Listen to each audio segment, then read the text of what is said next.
closely at this story before you let it slip from your mind. At first glance, it may seem like a simple tale of a young girl chasing freedom in a foreign land. But behind this story lies a dark secret, a secret that tore apart a family, shook an entire community, and exposed the deadly cost of choosing independence over obedience.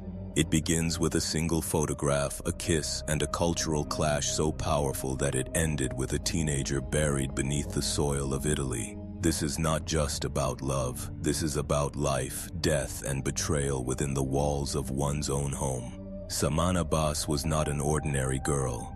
Born in December 2002 in the Punjab province of Pakistan, she was the first daughter of Saman Abbas and his wife, Nazia Shaheen. Her early life was simple, even humble, as her parents worked tirelessly to provide for their family. But like many families seeking better opportunities, they looked beyond their homeland.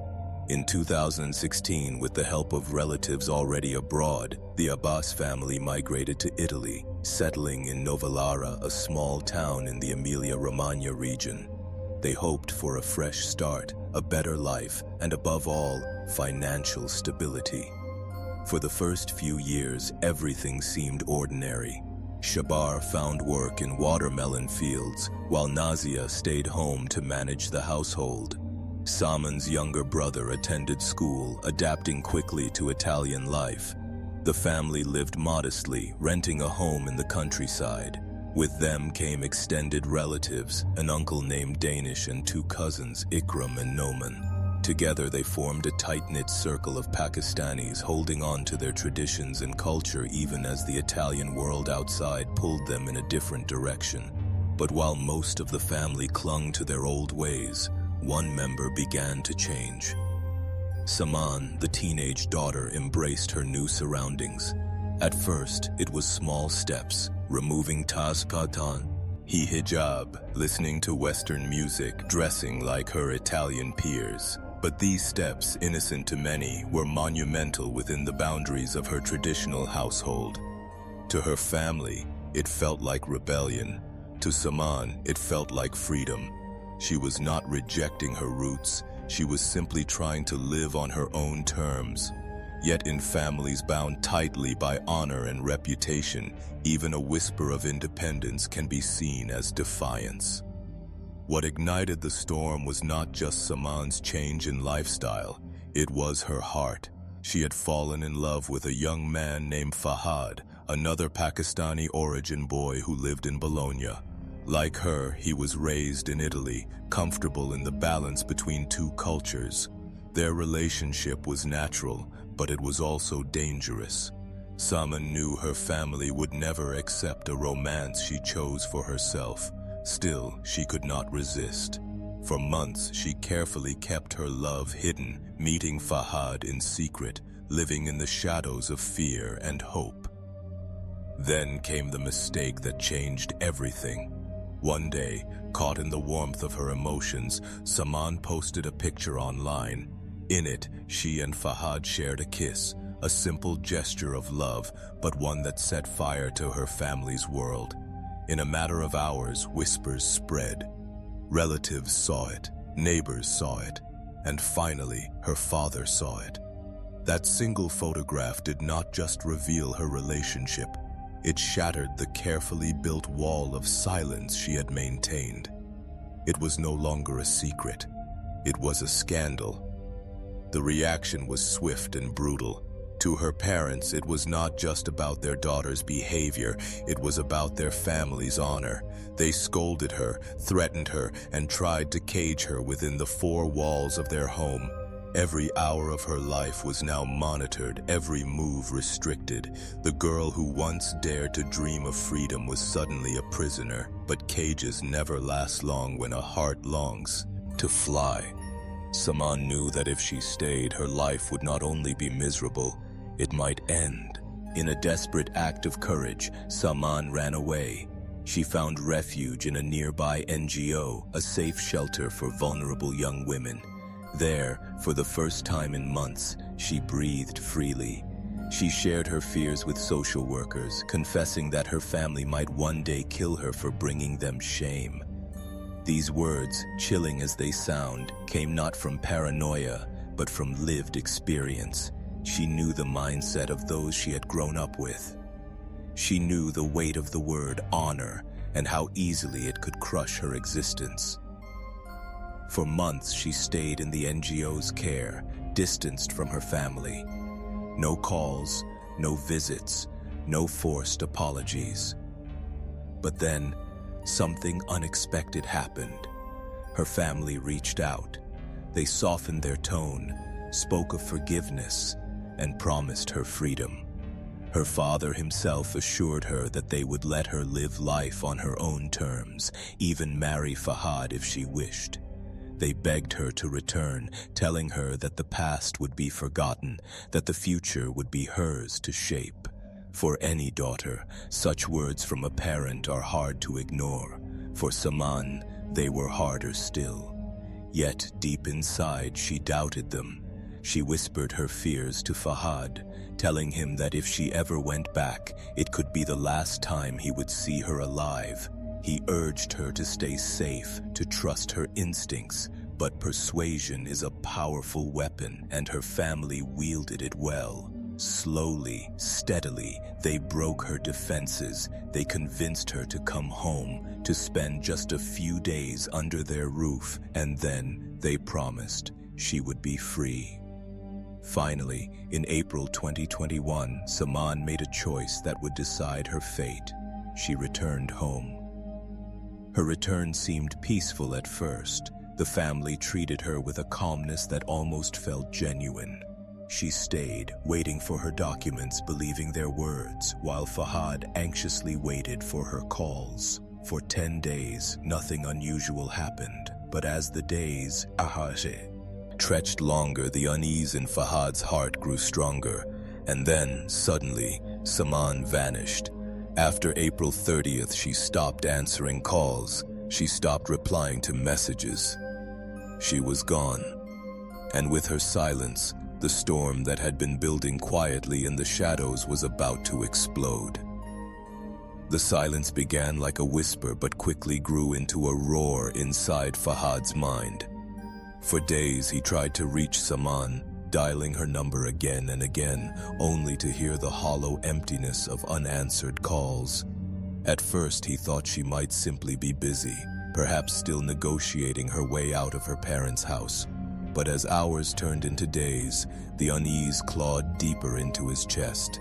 This wasn't like her. She had always promised to keep him updated, always sworn she would never vanish without a word. Something was wrong, terribly wrong. When Fahad finally gathered the courage to confront her family, their words only deepened his dread. They claimed that Saman had suddenly left for Belgium without telling anyone where or why. They spoke too quickly, too coldly, their excuses sounding rehearsed rather than sincere. For a family that had supposedly been desperate to reconcile with their daughter, their lack of concern for her sudden disappearance felt almost chilling. Fahad walked away from that encounter with a knot in his stomach and a certainty in his heart. They were hiding something. On May 5th, 2021, Fahad went to the police. His voice trembled as he reported Saman missing, but behind that trembling was a sharp edge of fear and suspicion. He told investigators about her conflicts with her family, about the threats she had confided, and about the constant warnings she had given him. If I go back home, they might kill me. The officers listened, and though missing person cases often start with uncertainty, there was something about this one, something in Fahad's words that urged them to take it seriously from the very beginning. When police attempted to contact Saman's parents, they were met with silence. Calls went unanswered. Their home stood locked, abandoned as though the family had vanished into thin air. What they soon discovered was even more alarming. On May 9th, just days after Saman's disappearance, her parents had boarded a flight from Milan back to Pakistan. They had left without explanation, without notifying anyone, as if fleeing from a shadow they themselves had created. The more investigators dug, the more sinister the situation appeared. But it wasn't just her parents who had disappeared. Her uncle Danish, along with her cousins Ikram and Noman, had also quietly left Italy, one to France, another to Spain. It was as though the entire extended family had scattered, abandoning their lives and jobs, abandoning the home that once held them together. For police, this sudden exodus was no coincidence. If Saman had truly gone to Belgium of her own will, why would so many of her relatives vanish overnight? Why would her parents escape across continents? The pieces didn't fit, and investigators began to suspect something darker lurking beneath the surface. With no direct evidence, police turned to technology, the eyes that never sleep. They began combing through CCTV footage from the days surrounding Saman's disappearance. It was in this digital archive of silent recordings that the first real cracks in the family's story appeared. On the night of April 29th, cameras captured Danish and the two cousins walking toward a nearby field under cover of darkness. They carried shovels and a long rope, their movements deliberate, their faces set with grim determination. The footage sent a shiver down the spines of investigators. The following night, April 30th, another haunting image appeared on the screens. Saman herself was caught by cameras leaving the house carrying a small white bag. She was followed closely by her father and mother. The three of them walked in the very same direction that her uncle and cousins had taken the night before, toward the fields. Hours later, the parents returned home. But this time, Saman was not with them. That grainy black and white footage was the last time anyone ever saw her alive. It was more than a clue. It was a chilling foreshadowing of what police were beginning to fear. Saman had never made it to Belgium. She had never left Novellara alive. While investigators pieced this puzzle together, another voice entered the story. Saman's younger brother. Just a boy, but old enough to understand the tension that had gripped their family. Under questioning, he admitted what he knew. He told the police that his parents had been furious with Saman, enraged by her refusal to marry a man they had chosen for her in Pakistan. He confessed that discussions of honor and shame had filled their home in the weeks before her disappearance. And though he hadn't witnessed what happened on that final night, he feared the worst. His sister's fate had been sealed long before she ever returned home. He feared the worst. His sister's fate had been sealed long before she ever returned home. The investigation shifted into overdrive. Interpol was contacted and international arrest warrants were issued. In September 2021, the first breakthrough came. Uncle Danish was captured in Paris and extradited to Italy. Soon after, Ikram and Noman were tracked down in France and Spain. One by one, the net tightened. But the central figures, Saman's parents, remained hidden back in Pakistan, far from Italian jurisdiction.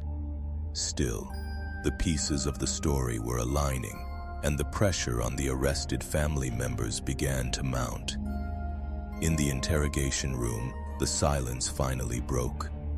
At first, the relatives denied everything, insisting that Saman had run away, that they had no hand in her disappearance. But as investigators pressed harder, as the evidence from CCTV and witness testimony stacked higher, cracks began to show. Danish, the uncle, was the first to falter. Under relentless questioning, he broke down and confessed a horrifying truth. Saman was dead. She had been killed, and her body was buried in a field less than a kilometer from her family's home.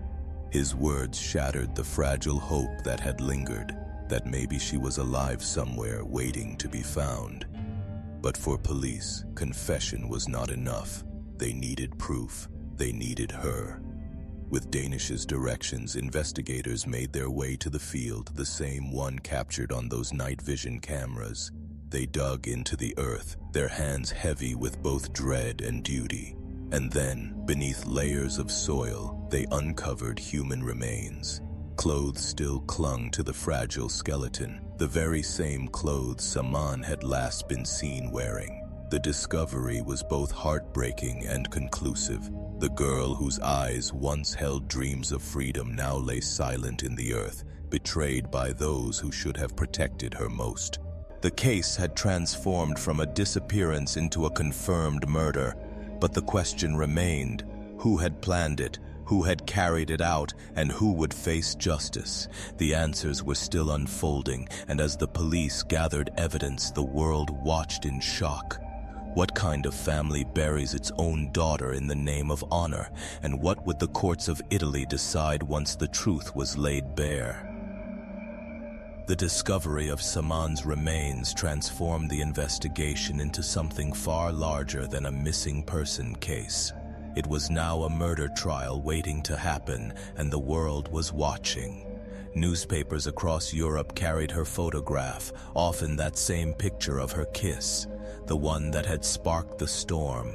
To many, it was no longer just an image of a teenage girl in love. It was a symbol of a deadly cultural clash, of a daughter's fight for freedom, and of the ultimate price she had paid for it. Italy braced itself for one of the most haunting trials in recent history. With Saman's uncle and cousins in custody, investigators turned their full attention to her parents, Saman Abbas and Nazia Shaheen. But they had fled to Pakistan, and bringing them back would not be easy. International cooperation was required. Italian authorities worked tirelessly with Interpol and Pakistani police, issuing warrants and gathering diplomatic support. Months passed, but in 2022 a breakthrough came. Shabar was arrested in his home village in Pakistan. The long arm of justice had finally reached across borders. After endless paperwork and legal battles, he was extradited to Italy in August 2023, ready to face trial. His wife Nazia, however, remained a ghost on the run. For a long time, she managed to evade capture, hiding in remote areas where law enforcement had little reach. Her absence didn't stop the wheels of justice from turning. Italian law allowed trials to proceed even when a suspect was not physically present, ensuring that no one could escape responsibility simply by vanishing. So while Nazia hid, her fate too was being decided in the courtrooms of Italy. As the trial began, the evidence laid bare the cold-blooded conspiracy. The CCTV footage showed Saman leaving home for the last time. Phone records revealed conversations between the accused, detailing plans and whispered confessions. The testimony of her younger brother added emotional weight. His words painted a picture of a family that placed honor above life. The autopsy confirmed the worst. Her neck had been broken, consistent with strangulation. Piece by piece, the puzzle was completed, and all fingers pointed back at her family. Shabar, however, denied everything. Sitting in the courtroom, he claimed he could never harm his own daughter. He insisted that she must have left on her own, that someone else was responsible for her death. But the cracks in his story widened when a chilling piece of evidence emerged. Investigators had intercepted a phone call in which Shabar admitted, in his own words, that family honor was more important than anything else, even his daughter's life. That recording became the nail in his defense, a damning revelation of motive and intent. The trial was not just about Saman, it was about the very concept of honor killings in a modern European society. The courtrooms echoed with debates on culture, tradition, and the rights of women. For the judges, however, the focus was clear. This was not about culture, it was about crime. And in December 2023, the first verdicts were delivered. Shabar and Nazia were sentenced to life in prison, declared the masterminds of their daughter's murder. Danish, the uncle who had confessed, received 14 years behind bars.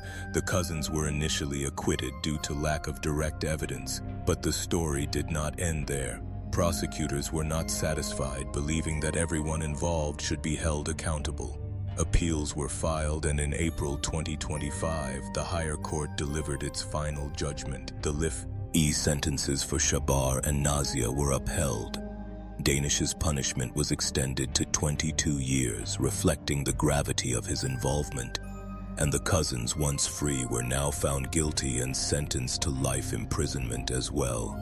Justice, though delayed, had finally tightened its grip around every hand that had played a part in silencing Saman's voice. Meanwhile, the search for Nazia continued relentlessly. For nearly 3 years, she remained beyond reach, but in May 2024, the chase ended. She was arrested in a remote village in Pakistan-administered Kashmir. The news echoed across Italy and Pakistan alike. There was nowhere left to hide. She too would face the full weight of the law. By then, her daughter's grave had become a quiet memorial, visited by those who never knew Saman personally, but who mourned the life she never got to live. In the end, the court's decisions brought closure, but closure does not erase pain. Fahad, the boy who had once dreamed of a future with Saman, was left with memories and grief, his love story cut short by a crime he could never have imagined. Saman's younger brother carried the heavy burden of being both witness and survivor of a family torn apart, and society itself was left with questions about culture, about freedom, and about the dangerous weight of so-called honor. The story of Saman Abbas is not just about one girl. It is about thousands of young women across the world who face similar struggles, caught between tradition and choice, between silence and freedom. Her fate shines a harsh light on what happens when control replaces love, when honor is mistaken for pride, and when family becomes the very hand that destroys its own child. The courts may have delivered their verdict, but the echoes of Saman's voice still linger, whispering through every headline, every conversation, every heart that dared to listen. And now the question passes to you. When tradition clashes with freedom, when family demands obedience, but the heart demands independence, what should prevail? Should culture define the choices of our children, or should every child have the right to define their own life, even if it breaks the chains of heritage? Tell me, if you were in Saman's place, what would you have done?